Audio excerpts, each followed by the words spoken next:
제가 중고등학교 시절 1980년대에 시인가 촌장으로 알려진 하덕규 씨가 있었습니다. 저희에게는 조성마가 부른 가시나무 원곡자이기도 합니다. 지금은 침례교 목사로서 목회를 활동하고 계시지만 과거의 젊은 시절 예수를 믿는 가수로서 많은 고민이 있었다고 말씀하고 있습니다. 그래서 그 안에는 항상 내적인 물음들이 있었고 신앙인으로서 그 내적인 물음들에 대한 자신의 내면을 노래로 표현하기도 하고 그렇게 가수로서의 활동을 지속해 왔습니다. 그런 가운데 나온 노래가 가시나무였습니다. 이 가시나무는 가사가 이렇습니다.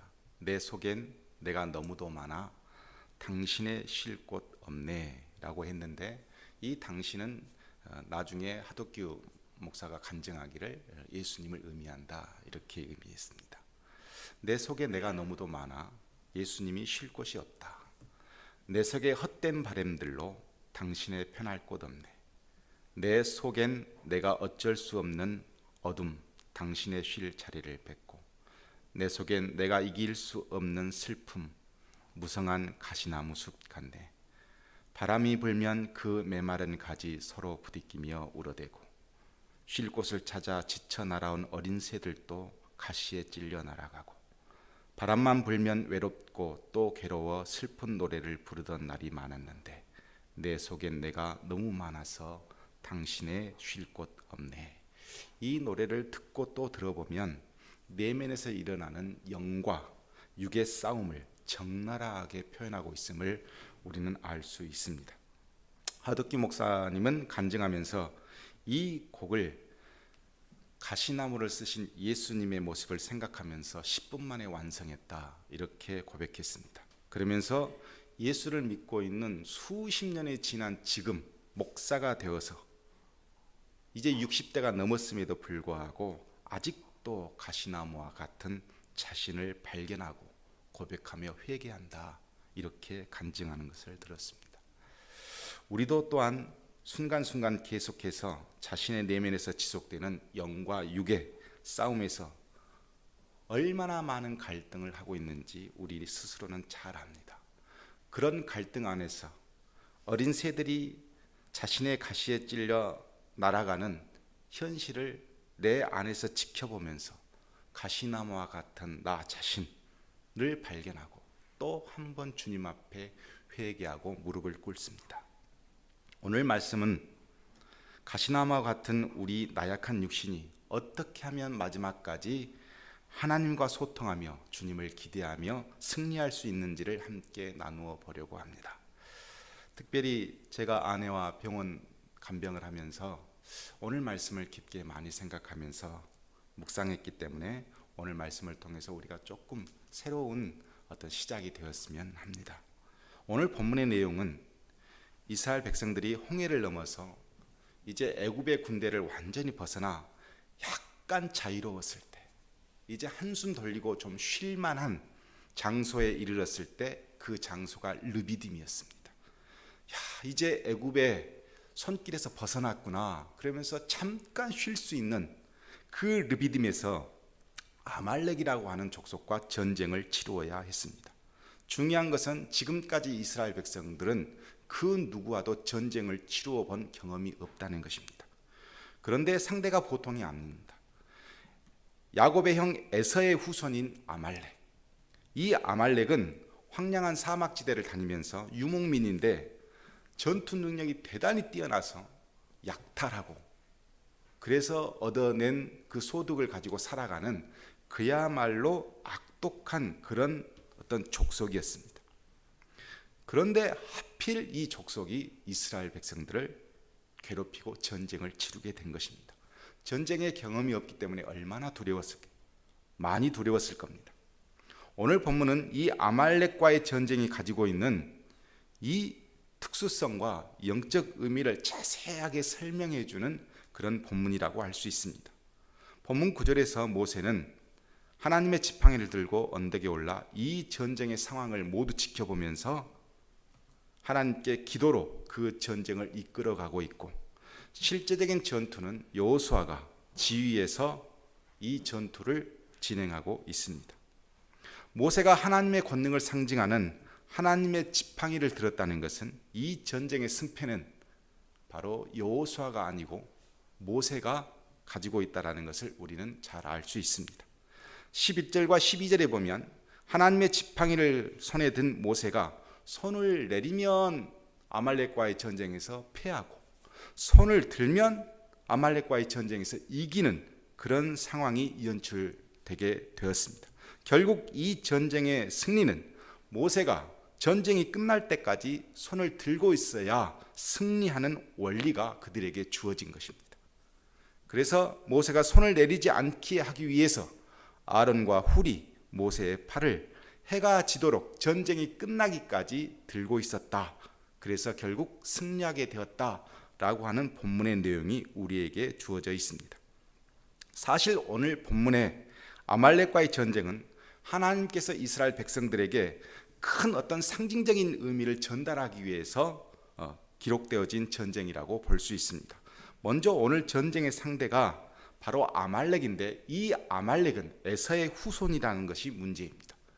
에서는 어떤 사람이었냐면 하나님께서 주신 어떤 영적인 언약의 계보보다도 자신의 너무 배고파서 죽 한 그릇에 동생에게 그 모든 언약의 어떤 계보를 양도해버리는 영적인 것보다 육적인 것을 더 손에 쥐고자 하는 갈망이 많았던 사람이 에서였습니다. 따라서 성경 곳곳에서는 이 에서의 후손들은 나약한 육신을 상징하는 존재로 등장하고 야곱의 후손들은 영적인 언약의 상징들로 등장하게 되어집니다. 그런데 오늘 이 아말렉, 에서의 후손인 아말렉은 그 중에서도 가장 전투력이 강한 민족으로서 우리 안에 들어와 있는 마치 가시나무와 같은 육신의 나약함, 육신이 어쩔 수 없는 그 모든 상징적인 의미를 이 아말렉 족속이 가지고 있다는 것입니다. 그래서 14절에 하나님은 모세에게 승리하게 한 후 이 전쟁의 의미를 기억하기 위해서 이런 명령을 내리셨습니다.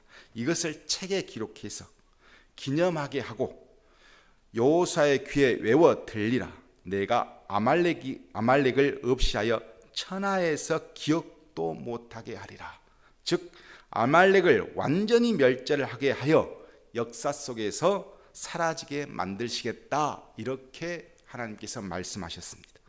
16절에서는 또 여호와가 아말렉과 더불어 대대로 싸우리라 이런 말씀도 함께 주셨습니다. 하나님은 육신의 가시나무를 상징하는 이 아말렉과 한 번의 전투로 끝나지 않을 것이라는 것을 암시해 주고 있습니다. 언제까지 싸워야 되냐면 끝까지 대대로 완전히 멸절될 때까지 아말렉과 싸워야 한다. 이렇게 말씀해 주시고 있는 것입니다. 따라서 이 아말렉과의 전쟁은 영과 육의 전쟁을 상징하고 있고 영원한 전쟁임을 우리에게 암시해 주고 있는 것입니다. 아말렉과 대대로 계속해서 완전히 멸절될 때까지 싸워야 하는 이유를 나중에 모세가 죽으면서 신명기 25장 17절과 19절에 유언으로 남기게 됩니다. 모세는 이렇게 유언을 남겼습니다. 너희는 애굽에서 나오는 길에 아말렉이 내게 행한 일을 기억하라. 곧 그들이 너를 길에서 만나 내가 피곤할 때 내 뒤에 떨어진 약한 자들을 쳤고 하나님을 두려워하지 아니하였느니라. 그러므로 내 하나님 여호와께서 내게 기업으로 주어 차지하게 하시는 땅에서 내 하나님 여호와께서 사방에 있는 모든 적군으로부터 내게 안식을 주실 때에 너는 천하에서 아말렉에 대한 기억을 지워버리라. 너는 잊지 말지니라 라고 모세가 유언을 남겼습니다. 육신의 나약함을 상징하는 에서의 후손인 가시나무와 같은 아말렉과 하나님께서 마지막까지 싸우시겠다는 이유는 명확합니다. 아말렉은 이스라엘 백성이 피곤할 때 처진 사람들이 있었어요. 행군하다 보면 너무너무 힘들어서 뒤에 처지잖아요. 그러면 앞에 있는 백성들을 친 게 아니라 그 처진 민족들을 약탈하는 거예요. 아주 힘들어하고 노약하거나 어린 사람들, 처진 지파를 공격해서 그걸 약탈해가는 사람, 족속이 바로 아말렉이었습니다. 그리고 모든 적군으로부터 안식을 취할 때, 마음을 탁 놓고 좀 쉬려고 할 때 아말렉은 어김없이 나타나서 거기를 공격해서 자기들의 이익을 탈취해 갔습니다. 이 족속은 하나님을 두려워하지 않는 대적자들이었습니다. 아말렉은 영적으로 보면 우리의 나약한 육신을 공격하는 마귀와 같은 존재였습니다. 마귀는 가장 나약한 육신을 공격합니다. 가장 부족한 것을 물고 늘어납니다. 또한 모든 것으로부터 평안할 때, 슬그머니 마음을 놓고 있을 때 공격합니다. 이제는 애굽으로부터 자유로워서 좀 마음을 놔야 되겠다 할 때 아말렉은 어김없이 공격합니다. 이것은 마귀와 똑같습니다. 우리 육신이 물질에 약하면 아말렉과 같은 마귀는 물질을 통해서 공격합니다. 우리가 명예에 약하면 아말렉과 같은 마귀는 그 명예를 통해 우리한테 슬그머니 와서 공격을 합니다. 우리 육신이 노예된 애굽에서 해방되어 해방을 기쁨을 누리면서 좀 마음을 내려놓을 때 마귀는 아말렉과 같이 슬그머니 와서 우리를 공격해 버립니다. 마귀는 하나님을 두려워하지 않기 때문에 끈질기고 비겁하게 공격해서 우리를 무너뜨리려고 합니다. 그래서 하나님은 육신의 나약함을 공격하는 악한 대적자와 같은 이 아말렉, 즉 마귀와 마지막까지 대대로 싸워야 한다고 우리에게 말씀하고 있는 것입니다. 이렇게 우리의 나약함을 물고 늘어진 아말렉과 전쟁에서 이기기란 쉽지 않습니다. 그런데 오늘 본문에서는 이겼다는 것입니다. 어떻게 이겼냐면 모세가 손을 들면 이스라엘이 이기고 손을 내리면 아말렉이 이기더니 라고 성경에 기록되어 있습니다. 모세는 하나님의 지팡이를 손에 들고 하나님의 긍휼을 기도했습니다. 그러면 이기는 거예요. 그런데 모세도 나약한 육신을 갖고 있기 때문에 너무 힘이 들어서 이 하나님을 향한 지팡이를 내려놓으면 어김없이 전쟁에서 지는 겁니다. 전쟁은 누가 합니까? 여호수아가 합니다. 그러나 진짜 영적인 전쟁은 하나님의 지팡이를 잡고 있는 산 꼭대기에서 보고 있는 모세가 하고 있습니다. 이것은 무엇을 의미하냐면 눈에 보이는 전쟁이 실제가 아니라는 소리예요. 눈에 보이지 않는 전쟁이 실제이고 승리의 열쇠를 쥐고 있다는 것을 암시하고 있습니다. 하나님의 지팡이를 들고 있는 모세의 육신도 이 영적인 전쟁에서 지칩니다. 그래서 손을 내릴 수밖에 없습니다. 이때 모세만 이 영적인 전쟁을 감당하진 않습니다. 아론과 훌이 이 전쟁에서 적극적인 방법을 취해서 모세의 손을 들고 마지막까지 전쟁을 이겨냅니다. 아론은 모세의 형이고 훌은 모세의 매형입니다. 이 두 사람은 모세의 가족입니다. 육신의 나약함으로 고통스러워하며 견디고 버텨내려고 할 때 그 어떤 사람보다도 가족의 힘이 가장 큽니다. 그래서 가족 공동체가 얼마나 중요한 건가를 우리에게 가르치고 있습니다. 영적인 싸움은 타 교회에서 해주지 않습니다. 바로 가족 공동체가 도와야 가능합니다. 지난 3주간 저는 육체적으로는 힘들고 영적으로는 당황스러운 시간들을 보냈습니다. 이미 계획된 아내의 수술을 뜻하지 않은 결과를 맞이하게 되니까 저도 엄청 당황스러웠습니다. 3일이면 끝날 입원을 3주를 해야 했고 한 번이면 끝날 수술을 3번이나 해야 했습니다.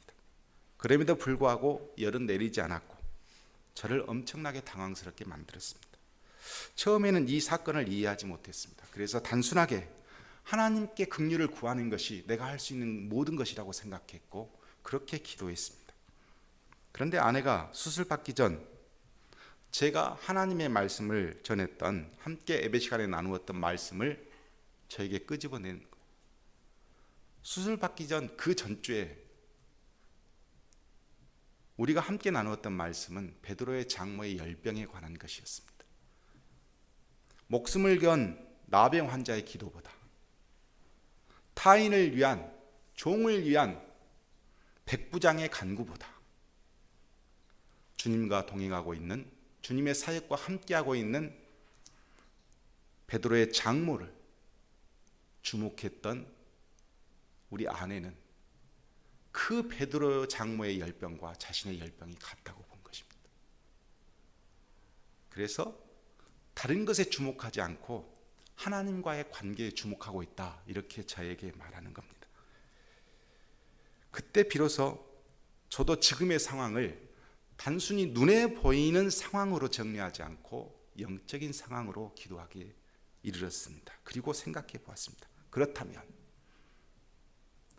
하나님이 나와 하나님과의 관계에서 무엇이 문제였을까?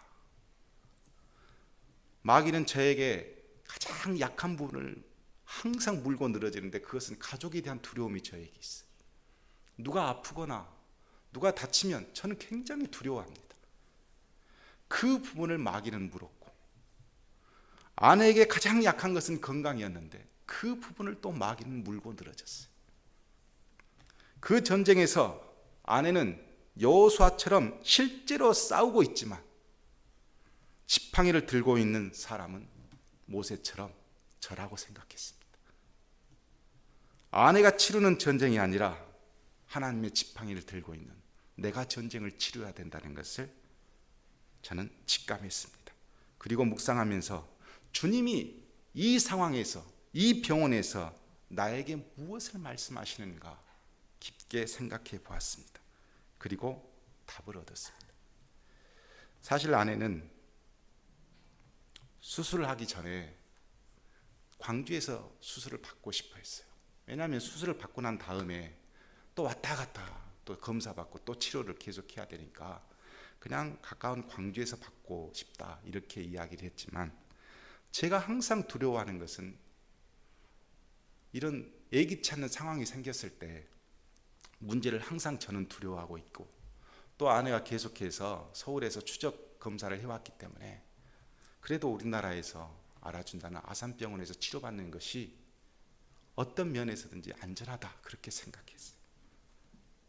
그리고 무리가 되든 안 되든 그래도 좋은 병원에서 수술받고, 그리고 권위 있는 의사가 수술하는 것이 저는 안전하다고 생각했어요. 그래서 제가 우겨서 기어코 서울에서 수술을 받았습니다. 마침 천안 부부가 아내를 간병해 주겠다고 해서 더더욱 안심도 되었어요. 3일 만에 퇴원하는 것이 저는 당연하게 생각되었고 아무 생각이 없었어요. 당연했으니까. 좋은 병원에서 좋은 의사가, 좋은 사람들의 병간호를 받으면서 3일 만에 퇴원하는 것은 당연한 것이었습니다. 그런데 문제가 생긴 것이고, 그 문제에 상당한 대가를 지불해야 했습니다. 좋은 병원과 좋은 환경과 좋은 조건으로 내가 마음을 내려놓을 때 바로 문제가 생긴 겁니다. 끝까지 하나님을 향해서 손을 들지 못하게 만들어 놓고 이 상황이 벌어지게 만든 것이 저한테 책임이 있다는 것을 깨달았습니다. 응급실에서 치료를 받으면서 금세 진통제를 맞으면 좋아질 것 같아요. 그러면 마음을 또 내려놓습니다. 그러면 금세 시간이 지나면 또 고통을 호소하고 아파하고 힘들어합니다. 그러면 또 하나님을 향해서 또 기도합니다. 이 반복되는 순간, 손을 들면 이기고 손을 내리면 지는 아말렉과의 전쟁 그대로가 그 사건 중에 저한테 있는 겁니다. 사람은 참 감사합니다. 내 안에 나의 육신의 안목이 상황이 좋아지고 환경이 유리해지면 하나님을 향해서 들었던 손을 그냥 내리고 싶어 하는 거예요. 나도 피곤하니까. 하나님은 손을 올리라고 하는데 나는 내리고 싶어 합니다. 왜? 내 눈에 보여지는 환경이 좋으니까, 이길 것 같으니까, 이제 끝날 것 같으니까 손을 내리고 싶어 하는 겁니다. 힘겹게 싸우고 있는 아내를 바라보면서 저도 지쳐만 갑니다. 그때 여기저기에서 전화가 오고 용기를 주고, 나 혼자 싸우는 것이 아니라 아론과 훌이, 내 가족과 교인들이 나와 함께 있으니까 저는 또 다시 손을 올립니다. 그리고 또 하나님을 의지합니다. 우리의 나약한 육신은 하나님과 영적인 동행을 거부하게 만듭니다. 마귀는 안전한 상황을 주고 이제 좀 손을 내려도 된다라고 이야기를 해요. 마귀는 좋은 조건을 주고 이제 이 조건이면 충분하니까 손을 내리라고 이야기합니다. 마귀는 너 자신 건강도 중요하니까 네 건강도 지켜야 된다라고 하면서 내 손을 내리게 합니다. 그러나 아닙니다. 이건 마귀의 속임수입니다. 마지막까지 손을 들고 있어야 우리는 승리할 수 있습니다. 우리에게 영적인 길잡이가 되는 사도 바울이 로마서 7장에서 이런 고백을 하고 있습니다. 내가 한 법을 깨달았노니 곧 선을 행하기 원하는 나에게 악이 함께 있는 것이로다. 내 속사람으로는 하나님의 법을 즐거워하되 내 지체 속에서 다른 한 법이 내 마음의 법과 싸워 내 지체 속에 있는 죄의 법으로 나를 사로잡는 것을 보는도다. 오라, 나는 곤고한 사람이로다. 이 사망의 몸에서 누가 나를 건져내리야. 바울도 똑같은 싸움을 했습니다. 영적인 싸움, 선과 악이 부딪히는 싸움, 영과 육이 부딪히는 싸움을 바울도 경험했습니다. 그리고 도저히 이 싸움에서 혼자만은 승리할 수 없다는 것을 깨달았습니다. 그래서 나는 곤고한 사람이구나. 이 사망의 이 몸에서 누가 나를 건져낼 수 있을까? 이 가시나무와 같은 내 육신을 누가 나를 건져낼 수 있을까? 한탄했습니다. 그리고 바울은 곧바로 이렇게 답을 내렸습니다.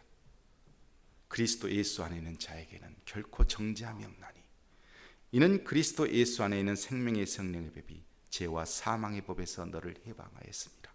그리스도 예수 안에 있는 자에게는, 즉 하나님과 동행하고 있는 자에게는, 마지막까지 하나님께 손을 들고 있는 자에게는 생명의 성령의 법이 죄와 사망의 법에서 승리하게 만든다. 바울이 고백한 것입니다. 최후의 승리는 마지막까지 하나님께 손을 들고 긍휼을 구하는 자에게 주어지는 것입니다. 말씀을 마치려고 합니다. 예수님께서 겟세마네 동산에서 십자가의 죽음을 앞에 두고 땀방울이 핏방울이 되도록 기도하셨습니다. 이때 제자들에게 부탁했습니다. 내가 지금 마음이 죽게 되었으니 너희는 나를 위해서 좀 기도해 달라. 예수님이 능력이 없으신 분입니까?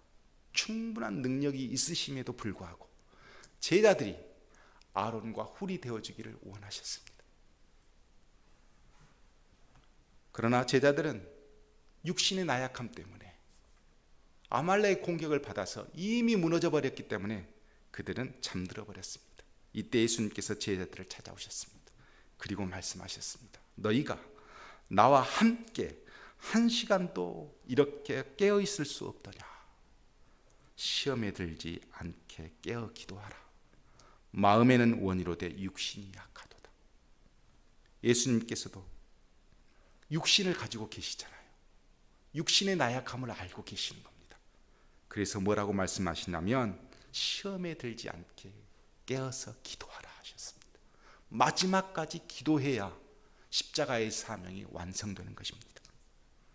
마지막까지 하나님을 향해 기도하신 예수님께서 마음은 오지노되 육신이 약할 때 기도해야 한다고 우리에게 말씀하신 것입니다. 우리는 지금 이 영과 육의 전쟁에서 힘겨운 싸움을 각각 가정에서 각각 다른 일들로 경험하고 있습니다. 마지막까지 손을 들어야 합니다. 조금만 환경이 좋아지고 조금만 나에게 유리한 조건들이 되어지면 우리는 손을 내리려고 하는 타락한 육신을 가지고 있어요. 그때 아말렉과 같은 마귀는 그걸 잡고 늘어나서 우리를 또 무너뜨리려고 합니다. 그래서 믿음의 공동체를 세워가는 우리는 아론과 훌의 도움을 함께 받아서 나 혼자가 아닌 연대를 이루어서 마지막까지 손을 들고 바로 마귀를 대적할 때 우리에게 승리가 주어집니다. 사랑하는 성도 여러분, 저나 여러분이나 이와 같은 일들이 얼마나 많이 있습니까? 각 가정에서 보면 조금만 상황이 좋아지면 우리는 기도를 멈추기도 하고, 조금만 상황이 좋아지면 그냥 쉬려고 해요. 마음을 놓으려고 해요. 이때 항상 주의할 것은 아말렉이 있다는 겁니다.